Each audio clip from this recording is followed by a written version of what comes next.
여러분 안녕하십니까? 광주 MBC 뉴스데스크입니다. 기아 오토랜드 광주 공장이 전면 가동 중단 사흘 만에 생산을 재개했습니다. 고용노동청이 안전사고가 난 협력업체에 대한 작업 중지 명령을 해제하면서 부품 공급이 정상적으로 이루어졌기 때문인데요. 비슷한 사례가 또 생기지 않도록 보완 대책이 마련돼야 한다는 지적도 있습니다. 한신구 기자의 보도입니다. 지난 7일 저녁부터 부품 공급에 차질이 빚어지면서 전면 가동이 중단됐던 기아 오토랜드 광주 공장. 오늘 오후 2시부터 멈춰졌던 생산 라인이 다시 돌기 시작했습니다. 광주지방고용노동청이 안전사고가 발생했던 협력업체에 내렸던 작업 중지 명령을 해제함에 따라서 부품 공급이 정상적으로 이루어졌기 때문입니다. 노동청은 기아 광주 공장의 가동 중단이 지역 경제에 미치는 파급 효과가 큰 점을 감안해서 작업 환경 개선 등 조치 사항을 점검한 뒤 신속히 작업 중지 명령을 해제한 것으로 알려졌습니다. 서류 검토를 했고 또 현장 확인 등을 통해서 일정 부분 안전 보건의 조치가 완료됐다.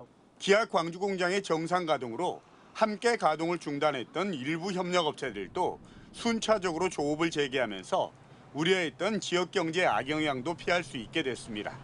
그렇지만 협력업체의 안전사고 여파로 사상 초유의 생산 라인의 전면 가동 중단 사태를 겪은 만큼 유사한 사례가 발생하지 않도록 대책 마련이 필요하다는 지적도 많습니다. 지난 2021년에도 협력업체의 노사 갈등으로 부품 공급에 차질이 생기면서 닷새 동안 공장 가동이 중단됐었습니다. 완성차 공장의 특성상 한 협력업체의 부품 공급이 차질을 빚을 경우에 연쇄 가동 중단 등 이번과 같은 사태가 되풀이될 수밖에 없는 구조이기 때문입니다. 이런 상황이 다시 발생하지 않도록 기아 오토랜드 광주 부품 공급 및 재고 시스템과 관련해서 전반적으로 재점검할 계획입니다. 1, 2차를 비롯한 협력업체가 150개가 넘고 지역 제조업 매출의 40% 이상을 차지하는 기아 오토랜드 광주 공장.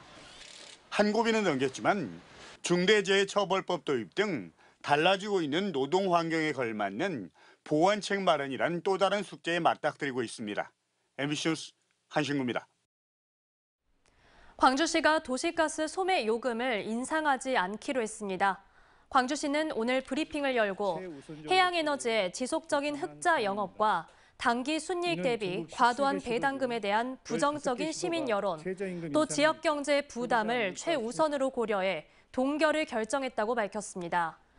또한 전국 17개 시도 중 15곳은 요금을 인상했지만 광주시는 이번 결정으로 2017년 1.7% 인상 이후 6년 연속 도시가스 소매 요금을 동결하게 됐다고 덧붙였습니다. 내년도 대학 수학능력시험이 오늘로 딱 일주일 앞으로 다가왔습니다. 수험생들은 긴장감 속에서 생체 시계를 수능 시간표에 맞추느라 애를 쓰고 있는데요. 남은 시간 어떻게 준비하면 좋을까요? 조현성 기자가 전해드립니다. 수능을 일주일 앞둔 고3 교실. 수능 당일과 똑같은 시간표대로 모의시험이 진행되고 있습니다. 시험일이 코앞으로 다가왔다고 크게 달라진 것은 없지만 긴장감까지 완전히 떨쳐낼 수는 없습니다.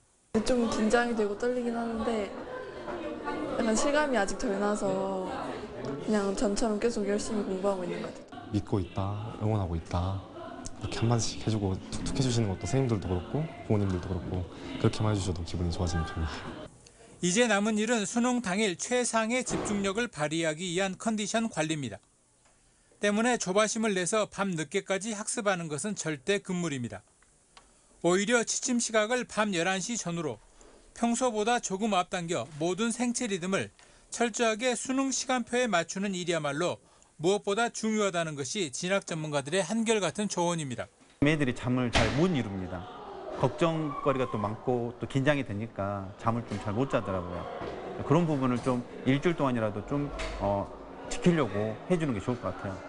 올해 수능의 가장 큰 변화는 방역 기준 완화에 따라 마스크를 쓰지 않아도 되고 코로나 환자를 위한 별도 시험장도 운영되지 않는다는 것입니다.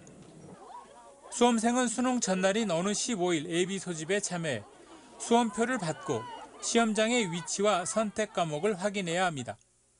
한편 올해 광주 지역의 수능 수험생은 16,000여 명으로 지난해보다 1,050명가량 줄었고 이들 수험생들은 38곳의 시험장에서 수능을 치르게 됩니다.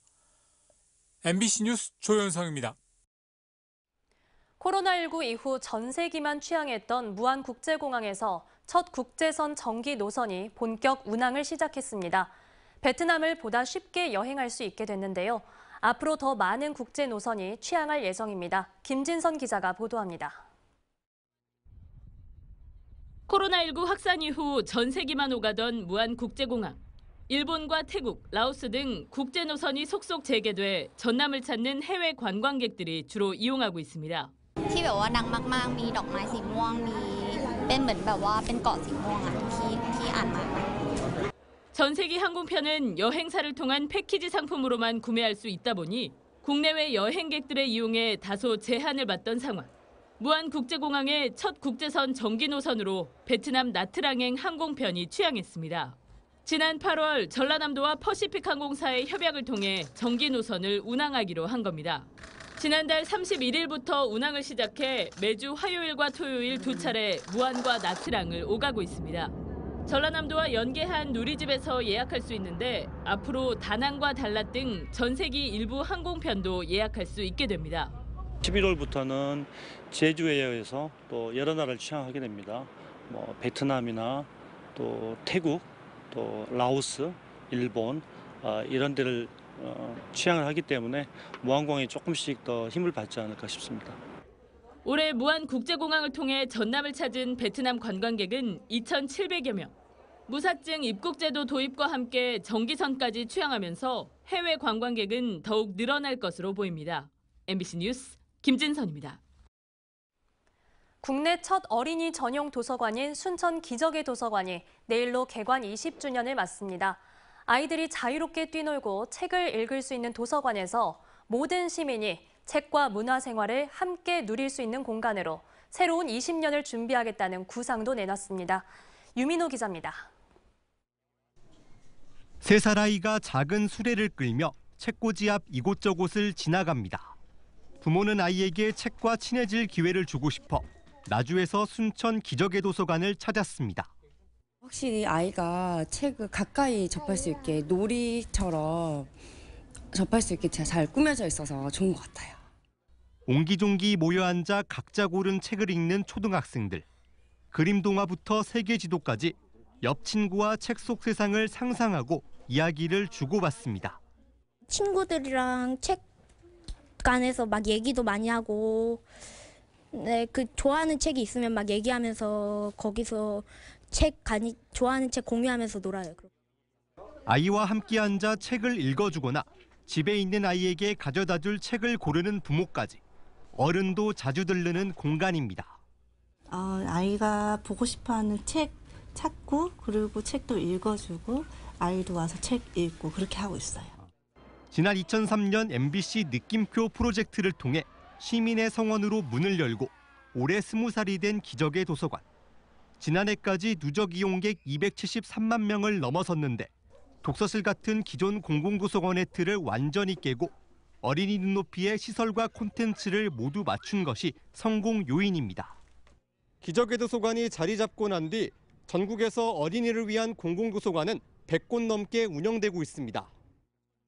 하지만 갈수록 아이들이 줄고 책 읽는 문화가 사그라지면서 새로운 20년을 향한 고민도 깊습니다.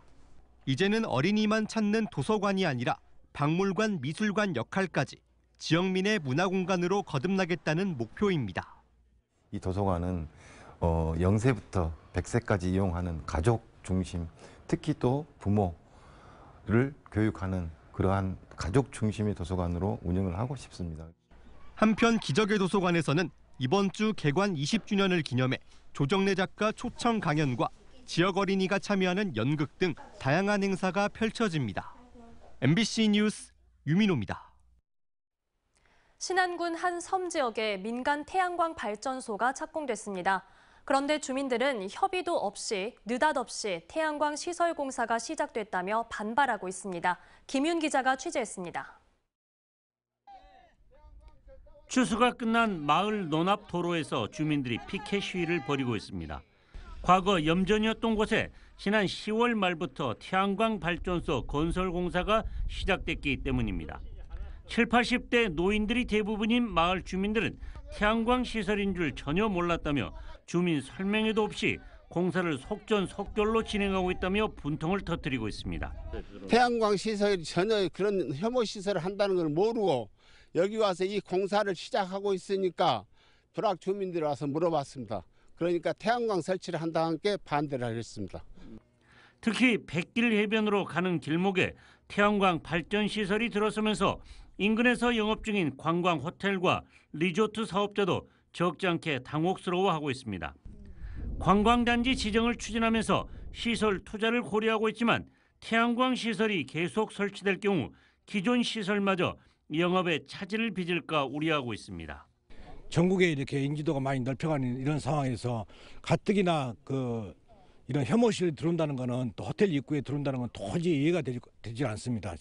신안군도 난감한 입장입니다. 전임 군수 시절인 지난 2018년 개발행위 허가가 이루어진 데다 한전 선로 연기가 늦어져 지금 공사를 할 뿐 법적으로 공사를 막을 명분이 없기 때문입니다.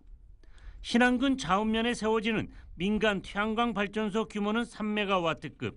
공사 때마다 마을 주민들의 반발이 이어질 것으로 보입니다. MBC 뉴스 김윤입니다.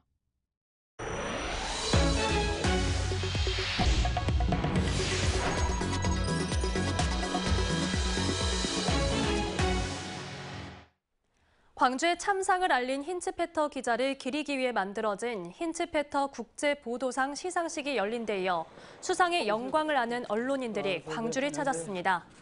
대상인 기로에 선 세계상에 선정된 러시아 출신 기자 알렉산드라 오디노바 등 힌츠페터 국제보도상 수상자들은 오늘 국립 5.18 민주묘지를 방문해 헌화와 분향을 하며 5월 영령을 추모했습니다.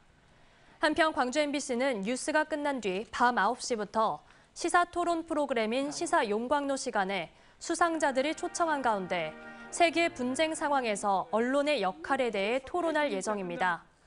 오늘 토론은 광주 MBC 유튜브를 통해서도 실시간 중계됩니다. 최근 김포시 서울 편입 등 메가서울 논란과 관련해 김영록 전남지사가 서울 중심의 1극 체제로 회귀하는 정책이자 시대 역행적 발상이라고 비판했습니다. 김 지사는 이어 소모적 논쟁 대신 지방의 경쟁력을 극대화할 수 있도록 비수도권 시도 간 초광역 경제 공동체 연합을 우선 추진해야 한다고 제안했습니다. 언제 어디서나 내 손 안의 뉴스. 광주 MBC 뉴스 유튜브 구독으로 함께하세요.